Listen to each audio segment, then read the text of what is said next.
श्लोक 47।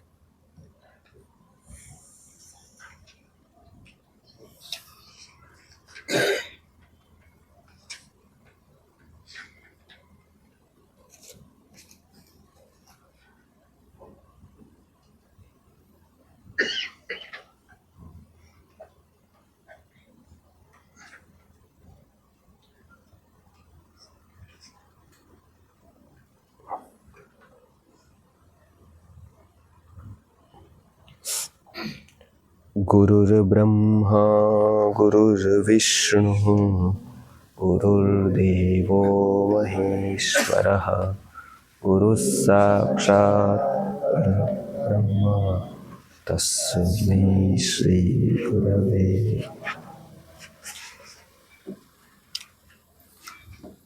अध्याय 6 श्लोक 47।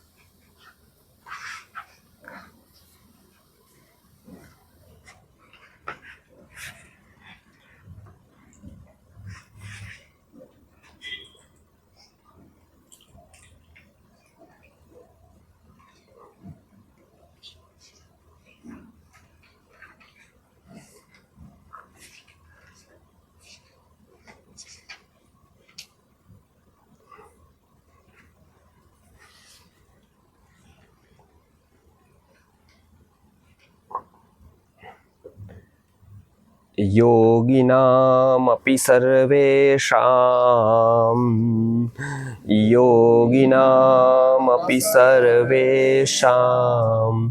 मद्गतेनान्तरात्मना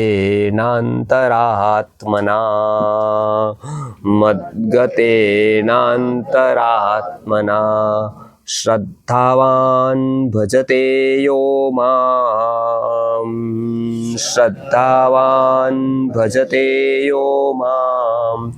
समे युक्ततमो मतः।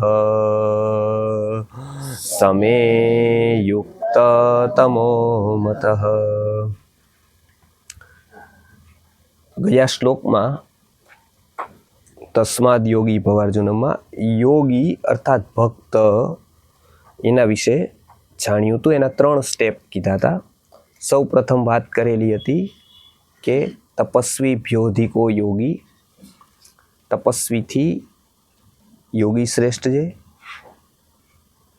જ્ઞાની ભ્યોપી મતોધિક એટલે જ્ઞાનીથી પણ શ્રેષ્ઠ છે. કર્મીભ્યશ્ચાધિકો યોગી તસ્માદ યોગી ભવાર્જુન.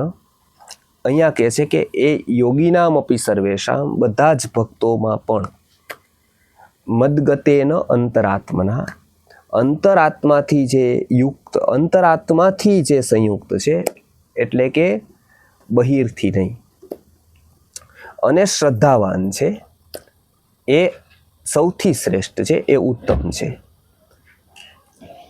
યોગી એટલે સંયુક્ત જોડાયેલો. અહીંયા મહાભારતમાં એવું જણાવ્યું છે કે વ્યક્તિ કોઈ પણ મુમેન્ટમાં કોઈ પણ જગ્યાએ જોડાય તો એના મુખ્ય 3 પ્રયોજન હોય. એ 3માંથી કોકને કોક એક હોય. એ 3માંથી કયું છે એ એનું સ્તર નક્કી કરે. સૌ પ્રથમ છે આવશ્યકતા પૂર્તિ. ઘણા લોકો ઘણી બધી જગ્યાએ જોડાતા હોય, એમનું એક આ બહુ મહત્વનું પાસું હોય, આવશ્યકતા પૂર્તિ. ભાગવતની કોઈ કથા કરે, 1 લાખ લોકોની સંખ્યા થાય, 50,000ની થાય, બરાબર. ક્યારે? તો કે જમવાનું રાખે તો. જો જમવાનું ન હોય તો સંખ્યા માઇનસ ન થાય, મલ્ટીપ્લાય રીતે માઇનસ થાય. સીધા મીંડા થયો જ ફરક પડે, 5-10નો નહીં, સીધા 0 ઘટે. રાખો તો 5,000, ન રાખો તો 50, એટલા સીધા મીંડા જ ઉડે. કેમ? તો કે જોડાવા વાળો વર્ગ છે એ આવશ્યકતા પૂર્તિ વાળો છે. એને આવશ્યકતા પેટની છે, કથા એનું માધ્યમ છે. એ પેટનો ખાડો એનો કથાથી ભરાય છે તો એ કથામાં જોડાય છે. એની બદલે એ રાજનીતિના કોઈક ફંક્શન કરે તો એમાં એનો ખાડો પૂરાઈ જાય, બરાબર, તો એ ત્યાં જોડાઈ જાય. ત્રીજું કોઈ કંઈક કરે, ફંક્શન, સગાઈ, લગ્ન, કોઈ પણ સામાજિક રીતે એનું જાહેર આમંત્રણ રાખે, કંકોત્રીનું નહીં પણ બધાને આમંત્રણ આપે, તો લગભગ બધો વર્ગ ત્યાં વયો જાય. કેમ કે એના જીવનમાં આવશ્યકતા પૂર્તિ સિવાય કાંઈ નથી. એમાં એ નિમિત્ત કાંઈ પણ બની શકે. એમાં કદાચ ભગવદ્ ગીતા નિમિત્ત બની શકે, એમાં ભાગવત નિમિત્ત બની શકે, એમાં કથા પણ નિમિત્ત બની શકે. એ બધા નિમિત્તો છે. એની પાસે કોઈ ઈશ્વર તત્વ શું હોય ને મારે શું કરવાનું એવું કાંઈ જ નથી. અને મોટા ભાગનો એવો વર્ગ છે આવશ્યકતા પૂર્તિવાળો. એને આવશ્યકતા પોતાની છે એને પૂરી કરવાની છે. એટલે એ વ્યક્તિઓ કે ઉપર ઉઠી શકે નહીં. જેની સાથે જોડાય એને પણ કોઈ લક્ષ્ય સિદ્ધિમાં મદદ કરી શકે નહીં. એ માત્ર ને માત્ર એનું જીવન ક્યાં સુધી રહે તો કે આવશ્યકતા પૂર્તિ સુધી. પોતાની આવશ્યકતાઓ છે એ પૂરી કેવી રીતે થાય એ જ એનું ચિંતન હોય. અને એ કોનાથી થાય કે જેનાથી થાય એને એ માને, જેનાથી ન થાય એનામાં એ રસ લે નહીં. એટલે અહીંયા પહેલો તો રસ્તો પહેલો માર્ગ એ બતાવ્યો કે મોટા ભાગના લોકો ગમે ત્યાં જોડાતા હોય તો એ આવશ્યકતા પૂર્તિ માટે જોડાતા હોય. એ પહેલું છે. હવે એનાથી એક એવો વર્ગ છે કે જે એનાથી થોડોક ઉપર ઉઠી ગયો છે. એ પોતાની આવશ્યકતા પૂર્તિ માટે સક્ષમ છે. એના માટે એને બીજું એવું કંઈ કરવાની જરૂર નથી કે જેની આવશ્યકતા પૂર્તિ માટે આવી જગ્યાઓનો ઉપયોગ થાય. એવું એને કંઈ જરૂર નથી, અથવા એવી એની વૃત્તિ નથી. એ લોકો ક્યાં જોડાતા હોય, એ પણ યોગી છે, એ પણ સંયુક્ત થતા હોય, પણ એ ક્યાં જોડતો કે એનો હેતુ હોય વેલ્યુ એડિશન. એ જમવા ન જતા હોય પણ એ પોતાનામાં વેલ્યુ એડ કરવા જતા હોય કે મને આટલી સમજ પડી છે, મને વધારે જ્ઞાન ક્યાંથી મળે, મને વધારે સમજવાનું ક્યાંથી મળે, મને જીવનની સાચી દિશા ક્યાંથી ખબર પડે, મને મારું જીવન સારું બને, મારા જીવનમાં ગુણો આવે એવી જગ્યા મને ક્યાં મળે, શક્તિ સામર્થ્ય મારામાં છે એનો સદુપયોગ થાય, એ એડે ન જાય એવી જગ્યા મને ક્યાં મળે. એવું વિચારવા વાળો એક વર્ગ હોય. એ મૂલ્યવર્ધનનો કન્સેપ્ટ આવે. ઓલો આવશ્યકતા પૂર્તિનો હતો. એક વર્ગ એવો છે કે જેની આવશ્યકતા પૂર્તિ થઈ ગઈ, અથવા પેટની આવશ્યકતાની પૂર્તિ થઈ ગઈ. અને કુદરતનો એક નિયમ છે કે સૌથી પ્રથમ શરીરની ભૂખ પૂરી થાય ને પછી જ મનની જાગે. શરીરની ભૂખ જ્યાં સુધી પૂરી નથી થતી ત્યાં સુધી મનની ભૂખ જાગતી જ નથી. એટલે જ્યાં સુધી વ્યક્તિ પેટથી ઉપર ઉઠતો નથી ત્યાં સુધી વ્યક્તિ મનના સ્તર ઉપર જઈ શકતો નથી. ભારતે એકવાર એવું કર્યું કે અર્થની સમસ્યા હલ કરી દીધી. જે વિશ્વની સૌથી મોટી સમસ્યાઓમાંથી એક છે અર્થની સમસ્યા. એ હલ થઈ ગઈ. અર્થ સહજ હોવો જોઈએ એવી ભારતીય સંસ્કૃતિ કહે છે. જેટલો અર્થ કોમ્પ્લિકેટેડ છે, જેટલી અર્થ પ્રાપ્તિમાં બાધા છે, જેટલી અર્થ પ્રાપ્તિમાં કઠિનાઈ છે, એટલા જ વ્યક્તિઓનો મોટા ભાગનો સમય અર્થ પ્રાપ્તિમાં જાય. જો બુદ્ધિમાન લોકોનો સમય અર્થ પ્રાપ્તિમાં જાય તો એ સાર્થક જે છે એનું કંઈ કરી શકે નહીં. એટલે આજ પણ કંપનીમાં આ નિયમ ફોલો થાય છે કે જેટલો વ્યક્તિ ફ્રી રહે, મોટો વ્યક્તિ કામમાં રહે એ સારું ન ગણાય. ડાયરેક્ટર લેવલનો વ્યક્તિ હંમેશા બિઝી રહે તો ક્યારેય એ વિચારી ન શકે. અને કામ હંમેશા હાથ પગથી નથી થતું, વિચારથી થાય છે. હાથ પગ બધાના ઉત્સાહીના મળી શકે, વેચાતા મળી શકે, ખરીદીને મળી શકે. વિચાર કોઈ દિવસ વેચાતા ન મળે, ખરીદીને ન મળે.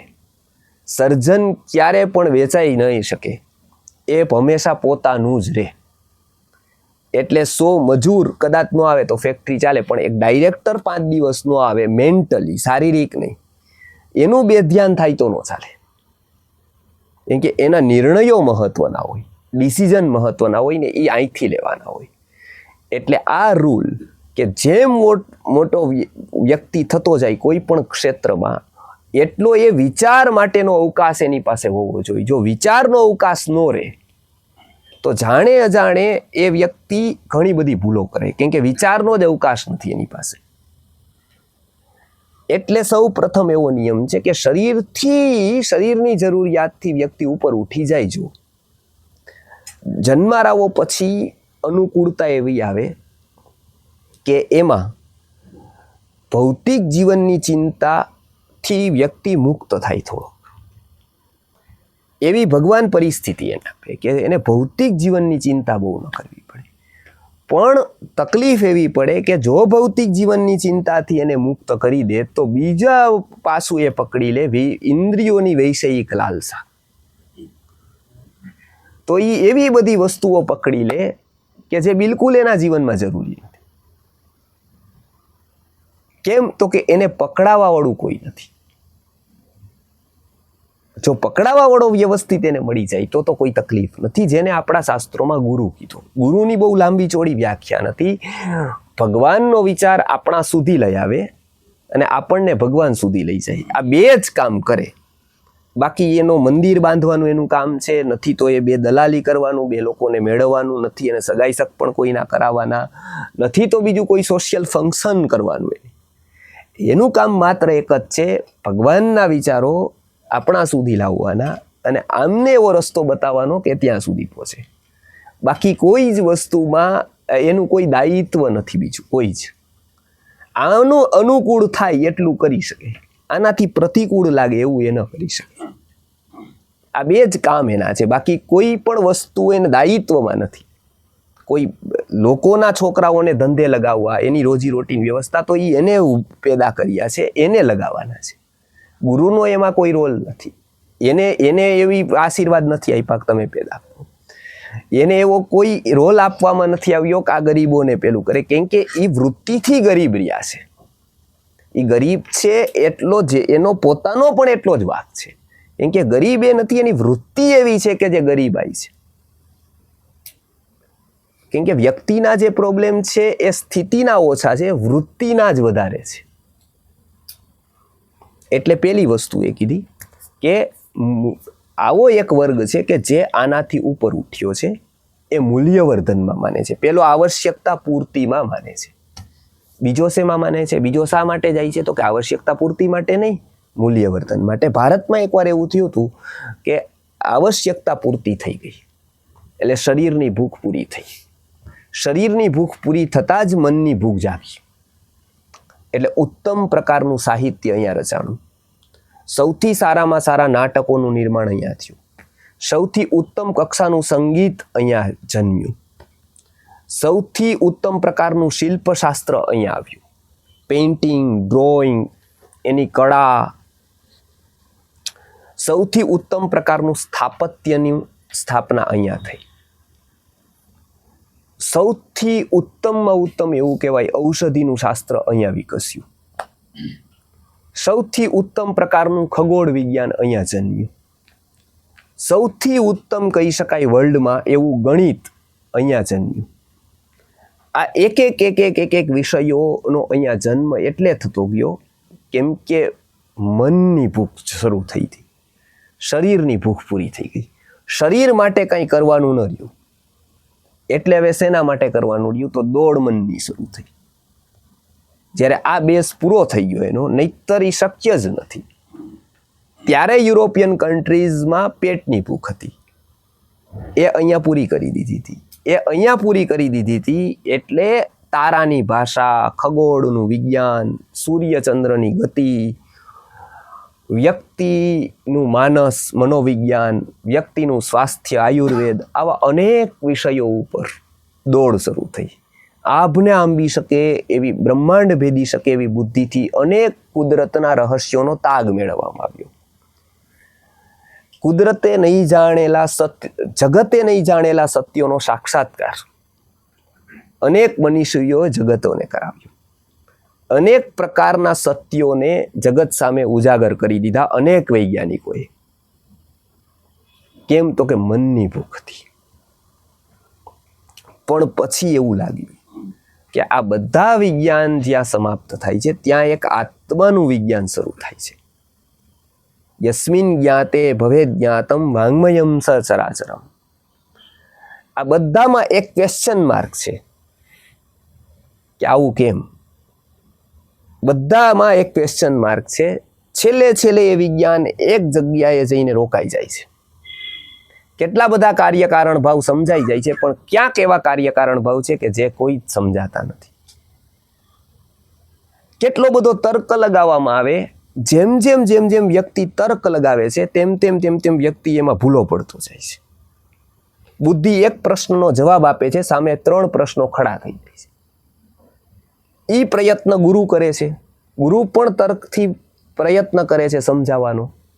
ભગવાન હશે કે નહીં હોય, ભગવાન હોય તો આવું કેમ, આટલા લોકો દુઃખી કેમ, આટલું આવું કેમ, આટલું આવું કેમ, આવું કેમ, સજ્જન લોકો દુઃખી કેમ, દુર્જનો સુખી કેમ, જગતની આવી સ્થિતિ કેમ.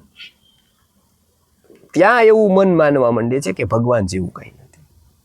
ત્યાં પાછું જોવામાં આવે કે જો એવું કાંઈ નથી તો ઋતુ પરિવર્તનના સિદ્ધાંતો કેમ, તો સૂર્યચંદ્રની ગતિ કેમ, તો આ બધા નિયમો કેમ. જો નિયમોમાં ઈશ્વર તત્વ સ્વીકાર થઈ જાય છે તો આપદામાં અટકી જાય છે, તો પછી આટલી અવ્યવસ્થા કેમ. અવ્યવસ્થા એવું બતાવે છે કે કોઈ ઈશ્વરની સત્તા નથી. વ્યવસ્થા એવી બતાવે છે કે ઈશ્વરની સત્તા વિના શક્ય નથી. આ બંને પાસા છે. આને કાળું કેવું કે સફેદ કેવું, આ બાજુથી જોઈએ છીએ તો કાળું જ કાળું દેખાય છે. બીજી બાજુ આ બાજુ જોઈએ છીએ તો અમાવસ દેખાય છે. આ બાજુથી આપણે આ બાજુ ફરી જઈએ પૂનમ જ દેખાય છે, ચાંદ કે નહીં. જગતમાં તો પૂનમ જ છે, પૂનમ જ પૂનમ છે. કોઈ દિવસ કાંઈ કાળું છે જ નહીં. સફેદ જ સફેદ છે, પ્રકાશ જ પ્રકાશ છે.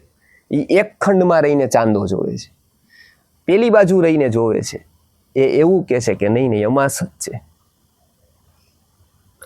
બંને વાતો સત્ય છે, કેમ કે બંને જ્યાં ઊભા છે સ્થળ અલગ અલગ છે. બંને જ્યાં ઊભા છે એ મનની સ્થિતિ બંનેની અલગ અલગ છે. એક અહીંયા ઊભો છે, એક અહીંયા ઊભો છે. એટલે આખા જીવનમાં મતાંતરો વૈજ્ઞાનિકોના અને તત્વજ્ઞાનીઓના ચાલતા રહે છે. ઈશ્વર છે કે નથી, ઈશ્વર દુઃખ દે છે કે ભગવાન છે કે નથી, છે તો કેવી રીતે છે, નથી તો કેવી રીતે નથી. આવું બધું કેમ ચાલે છે. હું દુઃખી કેમ છું, મારો જન્મ કેમ થયો છે, ગર્ભમાં જીવનો વિકાસ કેવી રીતે થાય છે, કેવી રીતે આખી સૃષ્ટિ ચાલે છે, કેવી રીતે સૂર્યચંદ્રની ગતિ નિશ્ચિત થાય છે, કેવી રીતે પ્રલય થાય છે, કેવી રીતે આખું ખગોળ વિજ્ઞાન ચાલે છે, કોના આધારે ચાલે છે. આ ઉપનિષદોમાં આ બધા જ પ્રશ્નોની છણાવટ છે. છેલ્લે એક ક્વેશ્ચન માર્ક છે કે ન આ બધું કોનાથી ચાલે છે. એટલે વ્યક્તિ મનથી આગળ જાય છે, તર્કથી આગળ વધે છે. તર્કથી આગળ વધે છે ત્યારે એની એક ભૂખ, મન થાકી જાય છે. એ વિચારે છે ત્યારે મન થાકી જાય છે. હવે એ અવસ્થા આવે છે ત્યારે એને આત્માની ભૂખ જાગે છે. ત્યારે એને એવું જાગે છે કે સાહિત્યથી, સંગીતથી મને થોડીક વાર રાહત થઈ. સંગીત સારું સાંભળ્યું, થોડીક વાર શાંતિ થઈ, 10 મિનિટ 15 મિનિટ બધું ભૂલી ગયા. સંગીતમાં ક્લાસમાં જાય, સારે ગમ પધનિશા, 7 સ્વરો કરે, કેટલા બધા રાગ શીખે, આ બધું જ શીખે. અંતે શું થાય એ બધું જ ભૂલાઈ જાય. 15 મિનિટ હોય, 15 મિનિટમાં થાક ઉતરી જાય, વળી પાછું એનું એક ટેન્શન આવી જાય. થોડીક વારમાં વળી પાછું સંગીતવાળા થોડીક વાર હલાવે, પ્રોગ્રામ કરે. રવિવારે થોડીક વાર બધાને સુવડાવી દે, થોડીક વાર હસાવી દે. આટલા બધા હાસ્ય કલાકારો, આટલા બધા સંગીતકારો, આટલા બધા પિક્ચરના કલાકારો બધા એક કામ કરે, ટેમ્પરરી દુઃખ ભૂલાવે. અથવા એવું કહી શકાય કે દુઃખને પોસ્ટપોન્ડ કરી. આ વખતે રવિવારે જે ટેન્શન આવવાનું હતું સોમવારે, આ રવિવારે હાસ્યનો કલાકાર થયો, થોડીક વાર ફરી આવ્યા, બીજી બધી જગ્યાએ હરિયાળીને નિહાળી આવ્યા, ક્યાંક ને ક્યાંક કોઈક જગ્યાએ ઊટીમાં જઈ આવ્યા, કાં તો મહાબલેશ્વર જઈ આવ્યા. પોસ્ટપોન્ડ 7 દિવસ થયું. આવતા 7 દિવસ પછી પાછા રાજકોટ રહ્યા, પાછી સ્થિતિ એ જ થઈ ગઈ. પાછી બીજી જગ્યાએ જઈ આવ્યા તો પાછું 7 દિવસ પોસ્ટપોન થયું, વળી પાછા અહીંયા જેવા આવ્યા એવું પાછું વળગ્યું બધું જ. એટલે વ્યક્તિ દુઃખને દૂર નથી, પોસ્ટપોન કરે છે. આ જગ્યાથી ભાગવું, ક્યાંક બીજી જગ્યાએ જાઉં, ક્યાંક વાતાવરણ ફેરવી દઉં, કોઈક પિક્ચર જોઈ લઉં, કોઈક સંગીતનો કાર્યક્રમ કરું, કોઈક મુશાયરો કરું, કોઈ હાસ્ય કલાકારને બોલાવી લઉં, આ બધા જ એટલે ચાલે છે કેમ કે બધા જ દુઃખ પોસ્ટપોન્ડ કરવાની ગતિમાં છે. એ થાય એટલી વાર બરાબર, પણ માનો કે હાસ્ય કલાકાર ના આવ્યો ને કાર્યક્રમ ન થયો તો પાછું જેટલા હતા એના કરતાં ડબલ નિરાશ. જેવું અમેરિકા જવાનું નક્કી થયું તો કેટલો આનંદ આવી જાય છે કે અમેરિકા ફરશું, આપણે કેટલું બધું જોશું, બધું જોયું હોય, ટાઈમ ટેબલ બનાવી લીધું હોય કે અહીંયા જશું અહીંયા જશું, અને ખાસ તો બધાને કહી દીધું હોય કે અમે આટલી જગ્યાએ જવાના છીએ, સરસ રીતના હમણાં છે ભગવાનની કૃપા. તો અને માનો ફ્લાઇટ કેન્સલ થઈ તો શું, તો કે તો ખૂબ દુઃખ થાય. હવે જવાના આનંદ કરતાં ડબલ દુઃખ થાય, બરાબર. અથવા ક્યાંક ને ક્યાંક કોઈક કારણસર કેન્સલ થઈ ગયું તો કે તો હતું એટલું ન રહીએ, મધ્ય નો રહીએ. હવે હતું એવી સ્થિતિ નો રહીએ તો શું થાય, તો કે તો ડબલ દુઃખ થાય પાછું આપણને કે હમણાં આજે જ કેમ વરસાદ આવ્યો, આના કરતાં આજ નહીં કાલ ટિકિટ કરાવ્યું હતું કેટલું સારું હતું. પછી 2 જણા પછી કે હું પહેલાં જ કહેતો હતો કે જો આજ નો જ કરાવાય, આની બદલે આટલા દિવસ પહેલાં કરાવી હોત, આના કરતાં આમ થયું હોત તો કેટલું હોત, તો આપણે જઈ આવ્યા હોત, અત્યારે પહોંચી ગયા હોત. હવે એ કલ્પનાનું સુખ શરૂ થાય. હવે ત્યાં શું હશે, કેમ, તો કે જે મળ્યું નહીં. એટલે શું થયું, દુઃખ થયું. કેમ, તો કે આ ક્ષેત્ર શેનું છે, તો કે મનનું છે. મનના ક્ષેત્રમાં બંને રહેવાનું છે, સુખ પણ રહેવાનું છે અને દુઃખ પણ રહેવાનું છે. પ્રાપ્તિ થઈ ગઈ તો સુખ, પણ ક્યાં સુધી, તો કે થોડી વાર. તો અમેરિકા જઈને આવી ગયા પછી સુખી જ સુખી જેવું નથી પાછું. કોક કીધું તમે કાંઈ નહીં, જાપાન તો હજી તમે જોયું જ નહીં પાછું, સ્વિટ્ઝરલેન્ડ તો ગયા જ નહીં, તો પાછું ઊભું થાય, અચ્છા એના કરતાં પણ સારું, તો કે ત્યાં એના કરતાં સારું, તો પાછું મને પકડી લીધું કે તો પછી સ્વિટ્ઝરલેન્ડ નથી જોયું ત્યાં સુધી તો જન્મારો આપણો વ્યર્થ છે, ત્યાં સુધી તો આપણે કાંઈ જોયું જ ન કહેવાય. એટલે ફરી પાછું ત્યાં જવાનું થાય, અથવા બીજા કોઈ ભારતના પ્રદેશમાં જવાનું થાય. એક પ્રવાસની જ વાત નથી, આવા અનેક ક્ષેત્રો છે. કેમ કે એ મનનું ક્ષેત્ર છે, એમાં ખોટું નથી કાંઈ, મનનું ક્ષેત્ર છે એટલે સુખ છે સાથે સાથે દુઃખ છે. પણ એક ક્ષેત્ર એવું શરૂ થાય છે કે જેને કોઈ ક્ષેત્ર સાથે સંબંધ નથી, જેને સંબંધ નથી કે એ ક્યાં જાય છે, એનાથી કોઈનાથી ક્યાં જયા, કોઈએ સારી વાત કરી, એવું કોઈ જ ક્ષેત્ર એ ક્ષેત્રમાં નથી. એને કહેવાય છે આત્માનું ક્ષેત્ર. એક ક્ષેત્રની જ્યાં શરૂઆત થાય છે વ્યક્તિના જીવનમાં, ત્યાં એ બધું કરે છે, એ જાય છે, પણ એનું ક્ષેત્ર કયું આવી ગયું છે. તો મનના ક્ષેત્રમાં પણ એ વિચરે છે એવું નથી, પણ એનું ક્ષેત્ર કયું છે, તો કે એ છે આત્માનું. ભારતમાં રહેતો હોય, આઈડેન્ટિટી હોય, ભલે એ અમેરિકામાં ક્યારેક ફરવા જાય, ક્યારેક એ ઓસ્ટ્રેલિયા જાય, ક્યારેક સ્વિટ્ઝરલેન્ડ જાય, પણ એની આઈડેન્ટિટી ક્યાંની, એનું ક્ષેત્ર કયું, નેશનાલિટી ક્યાંની, ઇન્ડિયાની. એવી રીતે જ્યારે વ્યક્તિ મનના ક્ષેત્રને છોડે છે ત્યારે એનું ક્ષેત્ર શરૂ થાય છે આત્માનું. ત્યારે એનામાં વિવેકનો જન્મ થાય છે. એને આપણી સંસ્કૃતિમાં તત્વજ્ઞાની કહેલા છે. એની નેશનાલિટી આત્માની છે, મોટાભાગના લોકોની મનની છે, અને એનાથી નીચેના લોકોની શરીરની છે. એ એક જ દુનિયામાં રહેવા છતાં ત્રણેયની નેશનાલિટી અલગ અલગ છે. કેમ, તો કે એકનું કામ બધું જ આવશ્યકતા પૂર્તિ માટે છે. એ કથા કરે છે, ભાગવત વાંચે છે, બધું જ કરે છે, ધ્યાનના ક્લાસય કરાવે છે, પણ એનો હેતુ શું છે, એ શા માટે કરે છે, આવશ્યકતા પૂર્તિ. કથા નહીં કરી તો જીવન નહીં ચાલે, દક્ષિણા નહીં મળે. દક્ષિણા મળે, કોક મને 5,000 આપે, કોક મને 2,000 આપે, એટલા માટે કથા છે. તો એનું ક્ષેત્ર શરીરનું છે. તો એ ભલે વાત ગમે તે હોય, પણ ક્ષેત્ર, આપણે વાત અહીં અમેરિકાની પણ આપણું ક્ષેત્ર ભારત, વાત ભલે આત્માની હોય, ક્ષેત્રમાં ક્યાં છે એ, તો કે શરીર. એમ કે હેતુ શું, તો કે આવશ્યકતા પૂર્તિ. 5 લોકો સારા મળી જાય, 5ના પૈસા આવી જાય તો ધન્ય ધન્ય થઈ જાય. કોઈક બુક થઈ જાય શરીરનું. બીજા લોકો જે છે એ ઉપર ઉઠેલા છે, એક શેમાં માને છે, તો કે મૂલ્યવર્ધન, વેલ્યુ એડિશન. હવે ત્રીજા લોકોની વાત કરે છે. ત્રીજો પણ એક વર્ગ વેલ્યુ એડિશન કરતા અલગ છે, એ છે પ્રોબ્લેમ સોલ્વિંગ. કેટલાક લોકો જોડાય છે શેના માટે? તો કે પ્રોબ્લેમ સોલ્વિંગ માટે. આપણે ડૉક્ટર સાથે જોડાય શેના માટે? તો કે આપણને જે પ્રોબ્લેમ છે, આવશ્યકતા પૂર્તિ માટે નહીં, આપણને એક આવશ્યકતા છે એની પૂરી કરે એવું નહીં, તો કે પ્રોબ્લેમ છે, આપણને સ્વાસ્થ્યનો પ્રોબ્લેમ છે, તકલીફ છે, તો આપણે એની હારે જોડાયા. ક્યાં સુધી? તો કે પ્રોબ્લેમ દૂર ન થાય ત્યાં સુધી. વકીલ સાથે, ડૉક્ટર સાથે પ્રોબ્લેમ સોલ્વર છે. પ્રોબ્લેમ ગયો પછી પૂરું. પછી એવું નથી જોડાઈને રહીએ, પણ એ એટ્રેક્શન એટલું નથી. જ્યારે પ્રોબ્લેમ છે ત્યારે એટ્રેક્શન છે. કોરોના વખતે કેટલું ડૉક્ટર ઉપર એટ્રેક્શન હતું. MBBS, BAMS બધાની કિંમત વધી ગઈ હતી, કેમ કે એપોઇન્ટમેન્ટ જ નહોતી મળતી કોઈની. બધા જ લોકો કોઈ દવા કરો એમ, તો કે ક્રાઇસિસ હતી. તો ત્યારે કેમ પ્રોબ્લેમ હતો ત્યાં સુધી બરાબર. જેવો સોલ્વ થયો ત્યાં હવે પાછી ઘટી ગઈ, કે હવે સહજ થઈ ગયા બધા ડૉક્ટર્સ.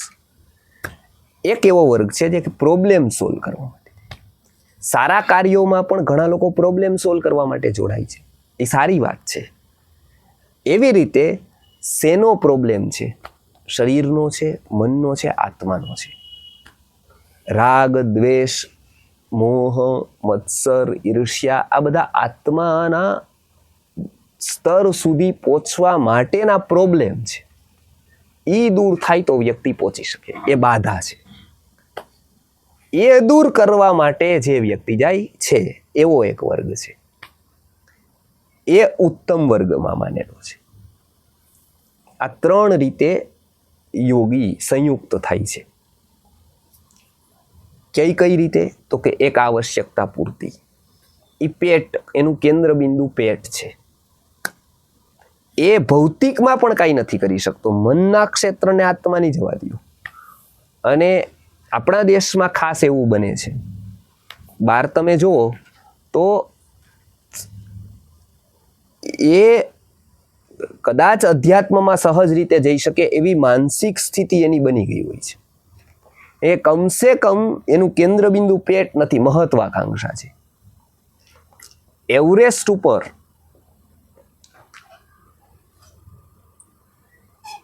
ચડાણ ચડવાનું હતું ત્યારે એડમંડ હિલેરી 65 લોકો મરી ગયા હતા ચડવાવાળા. અને લોકો એને અપ્રોચ કરતા હતા બધા. એ લોકો કહેતા હતા કે અહીંયા કોઈક ચડવાવાળી ટીમો તૈયાર થાય, યુવા લોકો આવે તો અમે એની બધી વ્યવસ્થા કરીએ, અમે એને સ્ટાઇફંડ આપીએ, ટ્રેનિંગ આપીએ, બધું આપીએ, એવી એડવર્ટાઇઝ કરતા હતા. તો બધા દેશોમાંથી ફોર્મ ભરાય. 65 લોકો મરી ગયા છે એ ચડવામાં, અને છતાંય ફોર્મનો ઢગલો છે ત્યાં ચડવાવાળા માટેની ટ્રેનિંગ. બરાબર. હવે અહીંના માતા પિતા હોય તો હવે ત્યાં શું દાટ્યું છે, ત્યાં શું છે, આપણે અહીંયા દુકાન ચલાવો, અહીંયા આ બધું કરો, એવી હેરાનગતિ કરવા કોણ જાય? એટલે સ્વામી સચ્ચિદાનંદજીએ અમુક યુવાનોને કીધું કે કેટલાક યુવાનો એમની પાસે આવ્યા કે અમારી પાસે કાંઈ નથી કન્સેપ્ટ, તો તમે કંઈક કરો એમ, કોઈક અમને અપ્રોચ કરો મુંબઈમાં કે ક્યાં. એટલે સચ્ચિદાનંદજીએ એમને કીધું કે ત્યાં એવરેસ્ટ ચડવા માટે લોકો જાય છે, એ લોકો પણ તમને ઘણું બધું મદદ કરશે. ટ્રેનિંગ છે ત્યાં કઠિનમાં કઠિન, ભારતનું નામ પણ થશે તમે જશો તો, અને તમને ઘણી સારી ટેવો પડી જશે. ત્યાંથી આવશો, કઠિન જીવન જીવીને આવું, અને હું પણ તમને એમાં મદદ કરીશ. એટલે સ્વામી સચ્ચિદાનંદજીએ કીધું કે મને એમને એવો જવાબ આપ્યો કે ત્યાં શું દાટ્યું છે, ત્યાં ઓક્સિજન પૂરો નથી, અને ત્યાં કાંઈ જવાય કે મૂર્ખતા એવી કરાય, ત્યાં જઈને શું હેરાનગતિ થાય. એના કરતાં તળેટીમાં ક્યાંક ને ક્યાંક કંઈક હોટલમાં કોઈ ઓળખાણ હોય તમારી, તો શું છે કે 2 પૈસા કમાય ત્યાં જઈને, ત્યાં હોટલમાં કાંઈક કરી શકો તો કરો મદદ. એટલે સ્વામી સચ્ચિદાનંદજીએ કે નોંધ્યું કે આ વ્યક્તિનું કેન્દ્ર બિંદુ પેટ છે. એને ભૌતિકમાં પણ મહત્વાકાંક્ષા નથી, એ કોઈ જોખમ ભૌતિકમાં પણ લેવા નથી માંગતો, મન અને આત્માના ક્ષેત્રમાં તો શું. એટલે અને બધા જ જો એવું વિચારે ને તો કોઈ દિવસ સૃષ્ટિ, આપણી ભૌતિક સૃષ્ટિ પણ ચાલે નહીં. ભૌતિક સૃષ્ટિ પણ ત્યારે ચાલે છે કે જ્યારે કોક લોકો કમ્ફર્ટ ઝોન છોડી દે છે. હમણાં જ એ વાત કરતા હતા કે જો મિલિટરી વાળા એવું વિચારે કે ભાઈ હું 25 વર્ષનો થઈ ગયો, મારે ઘરે રહેવું જોઈએ, બરાબર, અને કમ્ફર્ટમાં જ રહેવું જોઈએ. બધા લોકો પોતપોતાનું રક્ષણ કરવા ઘરે સૂઈ જાય છે, ગાર્ડ રાખે છે અહીંયા નીચે, તો હું શું કામ આવી રીતે એકલો ઠંડીમાં ફરું, આવી રીતે કારગિલ જાઉં, આ જાઉં. અથવા તો બઢોતરી આવે ત્યારે એને એમ જ કહે, એવું આશ્વાસન ગવર્મેન્ટ ન આપે કે તમને ક્યાંય કોઈ મારે નહીં, એવી જગ્યાએ મૂકવામાં આવશે, પૂરી સેફટી હશે, યુદ્ધમાં નહીં મૂકવામાં આવે. પ્રમોશન આપવાનું હોય તો પેલું હોય કે યુદ્ધ થાય એવી જગ્યાઓમાં ફ્રન્ટ એડ ઉપર મૂકવામાં આવશે, બરાબર. એટલે એને પાક્કું જ હોય કે આપણે ગયા તો કદાચ હોઈ શકે કે આ છેલ્લી વિદાય હોય મારી, મળવાનું છેલ્લું હોય. જો શરીરના ક્ષેત્ર ઉપર પણ એટલું કમ્ફર્ટ ઝોન છોડવું જ પડે છે, તો મન અને આત્માના ક્ષેત્ર ઉપર વ્યક્તિએ કેવો દ્રઢ નિર્ધાર કેળવવો પડે જીવનમાં.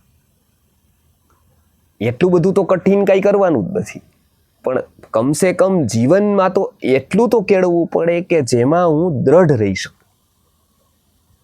એના વગર આત્મવિકાસ કોઈ દિવસ શક્ય જ નથી. એટલે પેલું, આવશ્યકતા પૂર્તિ વાળા લોકો કોઈ પણ સંકલ્પ કરી શકતા નથી, કોઈ પણ સંકલ્પ નહીં. એકાદશી પણ જો સ્ત્રીઓ કરે બરાબર છે, પુરુષો કરે તો જોજો, પુરુષો કરે કે આજે એકાદશી છે તો ઓલા કે પણ આજે જ આપણે આ બધું બનાવ્યું છે, જલેબી, ગાંઠિયા, આ બધી વસ્તુ. સ્ત્રીઓ હોય તો અડગ રહે, કેમ કે એને ભય છે કંઈક ને કંઈક, કે ભગવાન નારાજ થઈ જશે, એક્સિડન્ટ થશે પાછું, કાં તો માતાજી કંઈક કરી દેશે. એટલે એ એક બીક છે, એ બીક એને પકડી રાખે, બરાબર. પણ પુરુષો હોય તો ચાલો કાંઈ વાંધો નહીં, હમણાં આપણે પાછી આ મોટીથી જ શરૂઆત કરશું, હવે ભીમ 11 આવે ત્યારથી અત્યારે આપી દો ગાંઠી, બરાબર છે. તરત જ બદલી જાય. કેમ? તો કે એની પાસે સંકલ્પ શક્તિ નથી. જીવન વિકાસ માટે જે એનર્જીને બૂસ્ટ કરવા માટે જોઈએ એ સંકલ્પ શક્તિ જોઈએ. એ વ્યક્તિ ક્યારેય ભલે પછી એમ કે એકાદશીનું કંઈ હતું જ નહીં, આમ તો આ તો એમને રહી લીધી હતી, રહેતી વખતે એવું કંઈ નહોતું, એને એવી ગંભીરતાથી નહોતી લીધી, નહોતી છોડી, કેમ કે એની વસ્તુ કંઈ સમજપૂર્વકની હતી જ નહીં. કોકે કર્યું તો ઓકે, અને કદાચ છૂટવી પડે તો પણ ઓકે, આપણે એવું કાંઈ નહીં એમ. તો એ શું બતાવે? સંકલ્પ શક્તિ નથી. કોઈ પણ જીવનમાં નક્કી કરે છે એની પાસે એ વિઝન જ નથી કે એ શું કામ કરવાનું. એટલે પહેલી વસ્તુ, આવશ્યકતા પૂર્તિ કરવા વાળામાં સંકલ્પ શક્તિ નથી હોતી. એ ગંગા ગઈ એ ગંગાદાસ, જમના ગયે જમનાદાસ, એવી રીતે કે મુંબઈમાં અમે જઈએ તો ધર્મશાળાઓમાં મળે નહીં જગ્યા, એટલે બધા લોકો શું કરે કે અમુક આ સંપ્રદાયની હોય, અમુક ઓલાની હોય, અમુક તો પેલું તિલકનું પેલું રાખે ડબ્બી, અને પેલા સ્ટેમ્પ મારવાના પણ રાખે. તો કાં તો કે કઈ ધર્મશાળામાં જવાનું છે એનો સ્ટેમ્પ, ટૂંકમાં વૈષ્ણવની ધર્મશાળા હોય તો વૈષ્ણવનો મારી દે, સ્વામિનારાયણની હોય તો એનો મારી દે, ત્રીજા જૈનની હોય તો એનો મારી દે, સ્ટેમ્પ મારી દઈએ ઉપર. એટલે કે આપણે બીજાથી કાંઈ લેવા દેવા નથી, જગ્યા મળી જાય એટલું ઘણું છે. એટલે આવશ્યકતા પૂર્તિ કરવાવાળા લોકો સંકલ્પ સિદ્ધ નથી હોતા. પછી એ મૂલ્યવર્ધન કરવાવાળામાં સંકલ્પ હોય. મૂલ્યવર્ધન જે કરે છે જીવનમાં, એમનામાં સંકલ્પ હોય. એ કાંઈ પણ સંકલ્પ લે છે એ પોતે દ્રઢ નિશ્ચય કરે છે કે કોઈ પણ ભોગે હું આટલું કરીશ જ. જો આ એક સંકલ્પ જીવનમાં આવે તો જીવનમાં શક્તિ અને વૃત્તિ તૈયાર થાય છે. સંકલ્પની શક્તિ બહુ મોટી હોય છે, જેને આપણે વ્રત કહીએ છીએ. યોગ દર્શનકારે આનું ખૂબ મહત્વ સમજાવ્યું છે કે કોઈ જીવનમાં કોઈ પણ એક સંકલ્પ લો, કોઈ પણ એક વ્રત લો, એટલે જીવનને બંધાવવાની શરૂઆત થશે. જેવી રીતે સૂર્યના કિરણો અલગ અલગ જગ્યાએ પથરાયેલા છે, પણ એ એક જગ્યાએ કોન્સન્ટ્રેટ કરવામાં આવે, સેન્ટ્રલાઇઝ કરવામાં આવે, એક જગ્યાએ ફોકસ કરવામાં આવે તો એ અગ્નિ ઉત્પન્ન કરી શકે. એવી રીતે જીવનની જેટલી પણ એનર્જી છે, શક્તિ છે, એ વેરવિખેર છે. એને જો સંકલ્પથી બાંધવામાં આવે તો વ્યક્તિમાં આત્મક્રાંતિ ઘટિત થાય છે, આત્મા તરફ વ્યક્તિનું પ્રયાણ થાય છે. એટલે મૂલ્યવર્ધન કરવાવાળા લોકો પાસે એક સંકલ્પ હોય, એ નક્કી કરે એ કરે, કરી ન શકે તો કરવાનો પ્રયત્ન અવશ્ય કરે. એ કોઈ કંઈક કે ને કોક ન માને, કાં તો કોઈ ફોલોવર ન થાય, કાં તો એ કન્સેપ્ટ ન, તો એ હારે નહીં ક્યારેય, એ થાકે નહીં.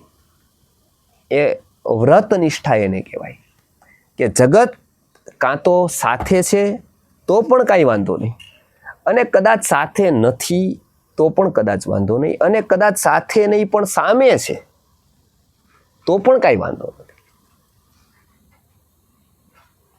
એ સંકલ્પ શક્તિનું પ્રમાણ છે.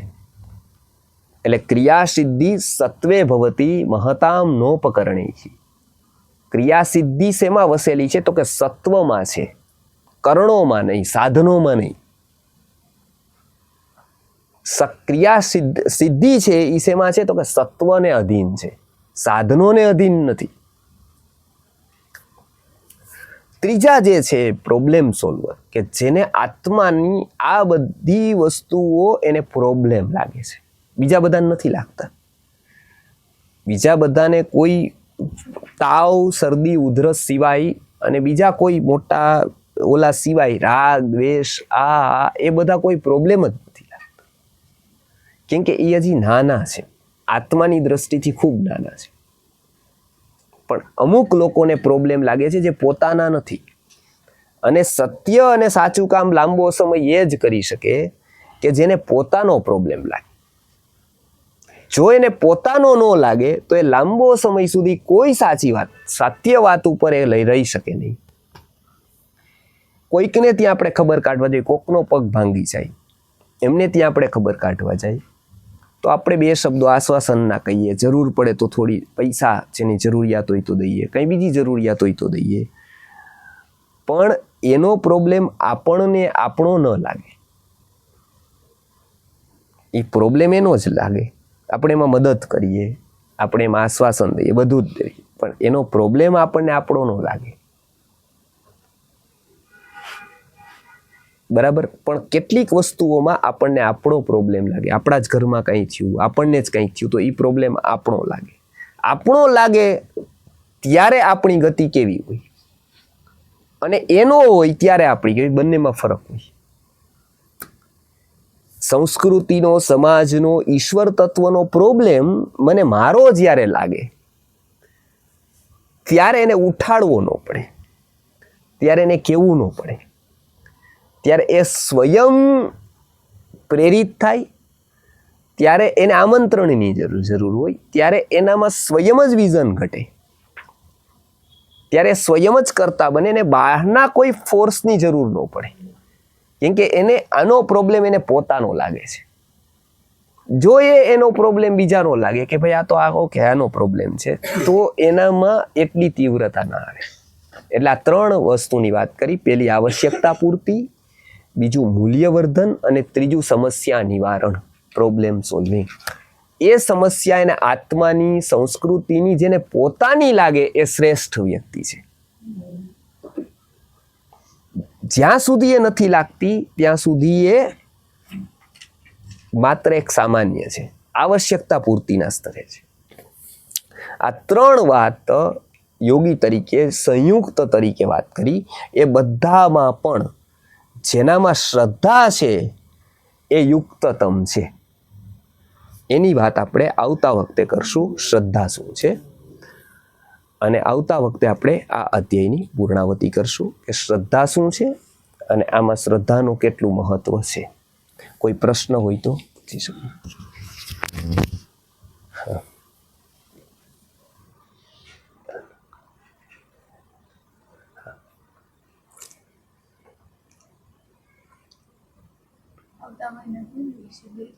હા, એમને કહી દો તમે.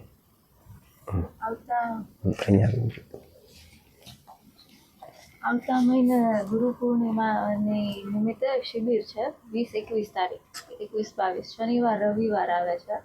ત્યારે આખા ઇન્ડિયાથી જેટલા કાર્યકર્તા છે સંસ્કૃતિ આર્ય ગુરુકુલમના એ બધા રાજકોટ આવવાના છે અને જેટલા કન્સેપ્ટ સંસ્કૃતિ આર્ય ગુરુકુલમના ચાલે છે એ બધા ઉપર બેઠક છે અને વિચાર વિમર્શની આખી સેમિનાર છે 2 દિવસ. 20 અને 21 તારીખે છે. તો ગુરુ 20 અને 21 તારીખે ગોપાલ નમકીનમાં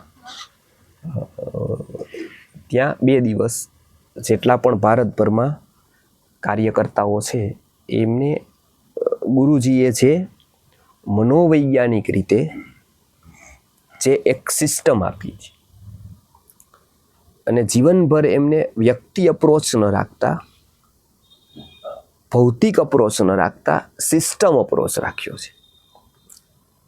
એ એક આગવી ઘટના છે ભારતભરની કે મનોવિજ્ઞાનને ભારતના એવું કહી શકાય કે બહુ ઓછા લોકો ભારતના મનોવિજ્ઞાનને સમજી શક્યા હતા, એટલે સાયકોલોજી. અને ગમે તેટલો મનુષ્ય વિકસિત થઈ જાય પણ એ સાયકોલોજીકલી એ ત્યાં જ રહેતો હોય છે. જેવી રીતે વ્યક્તિના અંગ ઉપાંગ બદલાતા નથી, હાથ આવા જતા, પગ આવા જતા, ઇન્ફોર્મેશન ટેકનોલોજી આવી, આટલું જગત આગળ વયું ગયું, આઈટી આવી ગયું, બધું થઈ ગયું, છતાંય વ્યક્તિના હાથ પગ મોઢું આ બધું આમ જ છે. એવી રીતે વ્યક્તિના વિચાર પણ આવા જ રહેવાના, વ્યક્તિનું માનસ આવું જ રહેવાનું, એ બદલવાનું નહીં. હવે એમાં શું નાખવું, નાનપણમાં શું નાખવું બાળકોને, એ મોટો યક્ષ પ્રશ્ન છે. કેમ કે એ બધા ન નાખી શકે, જે એને જાણી શકે એ જ નાખી શકે. આમાં એક કોઈ બોલ ફિટ કરવો છે મોબાઈલમાં તો એ બધા ન કરી શકે. કોણ કરી શકે? કે જેને મોબાઈલ ખોલતા આવડે, એનું લોકેશન બરાબર ખબર પડે કે ક્યાં બોલ ફિટ કરવો, અને પાછો ફિટ કરતા આવડે, એ જ કરી શકે.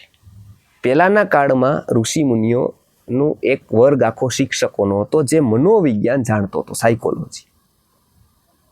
પછી તો આપણને ખબર છે કે પતન થયું, આપણું ભણવાનું બંધ થયું, પછી બીએડ આખી સિસ્ટમ આવી, એમાં તો કોઈ આવું તો કોઈ ભણતું નથી. એટલે એનેટોમી અને ફિઝિયોલોજી ભણ્યા વગરનો ડૉક્ટર, જેને એનેટોમી અને ફિઝિયોલોજી નથી આવડતા, એવો ડૉક્ટર ઓપરેશન કરે તો કિડની કાઢે કે પથરી કાઢે કે કિડની કાઢે?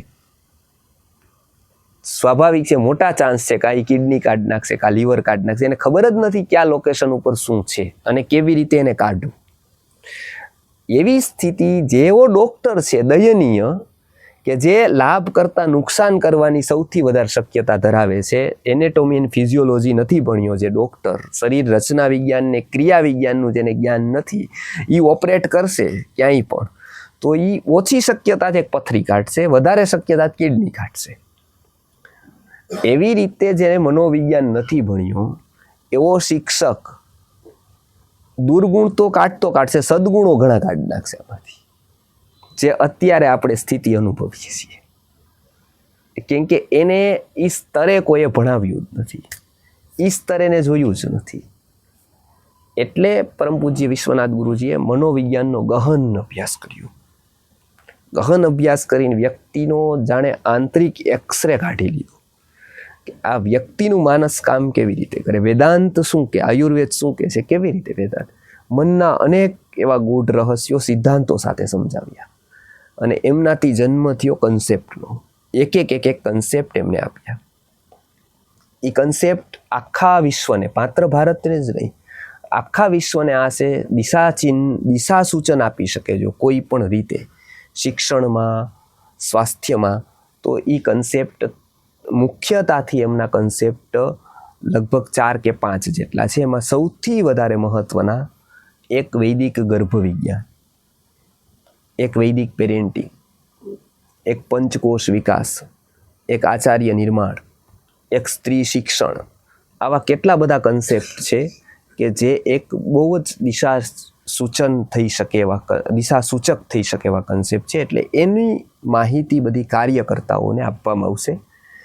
એ જ્યાં લોકો કામ કરતા હશે, બંગાળ, બિહાર, ઓડિશા થી લઈ કર્ણાટક, મહારાષ્ટ્ર ત્યાંથી બધા આવશે અને એ લોકોને જે કામ કરે છે તો એ કેવી રીતના થઈ શકે, ખાસ કરીને શિક્ષણનું કામ ત્યાં લોકો કરે છે બધા પોતપોતાની શક્તિ અનુસાર. તો એ લોકો આવવાના છે. એટલે આપણામાંથી કોઈને શીખવામાં રસ હોય છે જ તો ત્યાં આપ આવી શકો, બંને દિવસ લાભ લઈ શકો.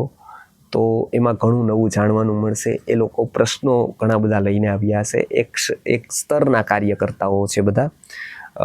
અંશુબેન જેવા પૂર્ણકાલીન પણ છે કે જે પૂરો ટાઈમ આ કામ કરે છે. એટલે એ બધા લોકો ત્યાં આવવાના છે. આપણે પણ ખાસ કરીને જો થઈ શકે તો એમનું આખું કાર્ય નિરૂપણમ કરીને કન્સેપ્ટ છે. એ કાર્ય નિરૂપણમ આખું કરવાનું છે કે હવે શિક્ષણમાં આપણે બાળકો માટે શું કરી શકાય, બાળકોના ઘડતર માટે શું કરી શકાય, અને વર્તમાનમાં બાળકોની સમસ્યાઓ કેવી છે અને ભવિષ્યમાં જ્યારે યુવા થશે ત્યારની સમસ્યા કેવી હશે. એટલે આપણે અત્યારે કમસે કમ આપણા બાળકો હોય તો એમના માટે ગુરુજીનું જે ખૂબ વેલ્યુએબલ એવું કહેવાય કે ખૂબ જ મહત્ત્વનું માર્ગદર્શન છે અને એમના બધા પ્રેક્ટિકલ સ્ટેપ છે.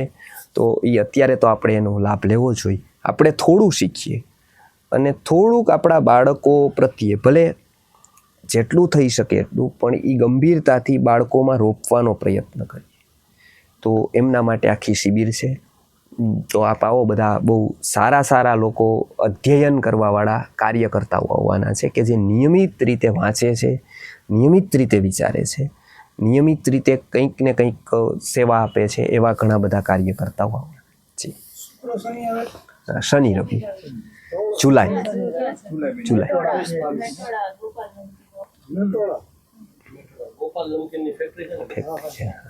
અને ગ્રુપમાં રાખી દેશું આખું સ્થળ ને બધું જ, એટલે બધા લોકો ત્યાં ઇઝીલી આવી શકે.